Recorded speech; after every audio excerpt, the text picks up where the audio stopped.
Today, if you have a 1.2 mil budget and you want to invest in a brand new condo, likely you will end up with a 1 bedroom worth of investment and a whole corridor worth of regret. Let me explain to you why. Typically, most people will think that, hey, a 1 bedder would be a very good entry level investment, right? Because they are small, that makes it affordable, kinda. And once it's completed, you can easily rent it out while you wait for the property prices to appreciate. That's the plan. Here's what most people don't realize about 1 bedder new launch investments. The prices, they kind of have future profits already priced in. Now, that means it's not going to be easy to find profits down the road, and you are the exit liquidity for that property, at least for the first few years. Let me show you with real data. In 2020, the cheapest 1 bedders in all of Singapore were all found in District 17, District 18, where we had Treasures at Tampines, we had Jovel, we had Tapestry, all launching around the same time. All had 1 bedders going for around 700, 705, 710k, around there.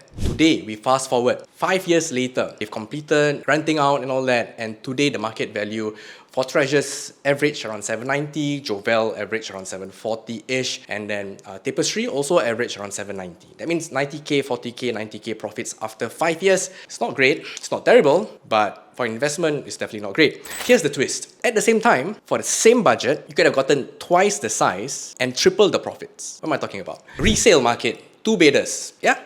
Older, but they're much bigger. We're talking about Melville Park, we're talking about Watercolours, Inflora, and Palm Isle. We're also going around 700, maybe 750k back then. But today's price, 2 bedders, older, Melville Park, Inflora, Palm Isle, Watercolours. They have all appreciated. It's not going to be easy to find any of this going for less than 950k. Alright, in fact, most of them have crossed 1 mil, and the profit margin is easily between 200, 250, some even touching 290 on average. These are average. Of course, you're going to think that, okay, condos in the east, 1 bedder investment, of course they're not going to do well. These locations that people buy to stay in. So let's go to somewhere a bit more central. We'll go to the RCR area, District 3 back in 2021. We also had 1 bedders in Sterling Residences for 1.1 mil, Avenue South Residences going for around 1.2 mil. We fast forward to today in 2025, your 1 bedders are somehow in ASR trading down 90k loss on average. Some people are profiting, but some are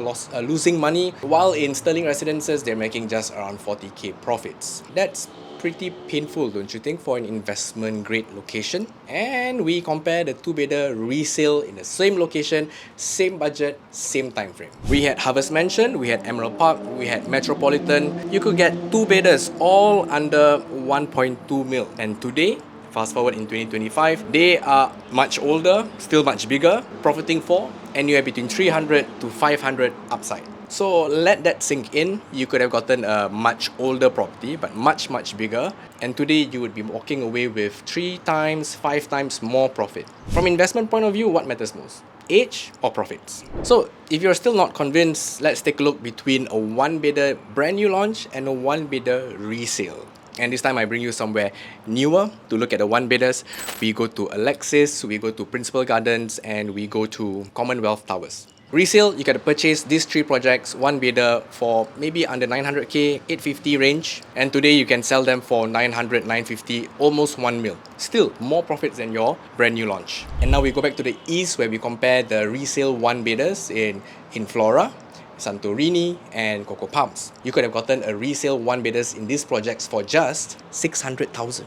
650 at best. And today the prices have all gone up. Inflora gone up to 660, Santorini gone up to like 700 plus thousand, and Coco Palms today going above 800k already. So even the older 1 bedder resale has outperformed your new launches throughout time. The 1 bedder market is a bit different than the 2 bedder and 3 bedder market. From investment point of view, it's something that's typically much bigger, more livable, and from investment, you can rent it out immediately. So the value is there. It goes beyond your typical MRT location, shiny, young, and all that. It's a very different ball game. They're typically bought by real people buying for own stay, not just your investors flipping to each other. So, fun fact, the most expensive new launch 1 bedder sold in this same period was over at 19 Nassim Hill for a cool $2.1 million. Look at the layout, it's very standard, nothing special. One thing special was the buyer. to be able to afford a 2.1 mil one bedder. But otherwise, what's the lesson to be learned here? Today, if you have a 1 to 1.3 mil budget, you're buying for investment, reconsider a 2-bedder resale in the same location possibly. You're gonna get double the size, bigger floor space, and a much lower entry price. The most important is that lower entry price is gonna give you a strong foundation for future capital appreciation. So don't buy into the hype, buy into the strategy.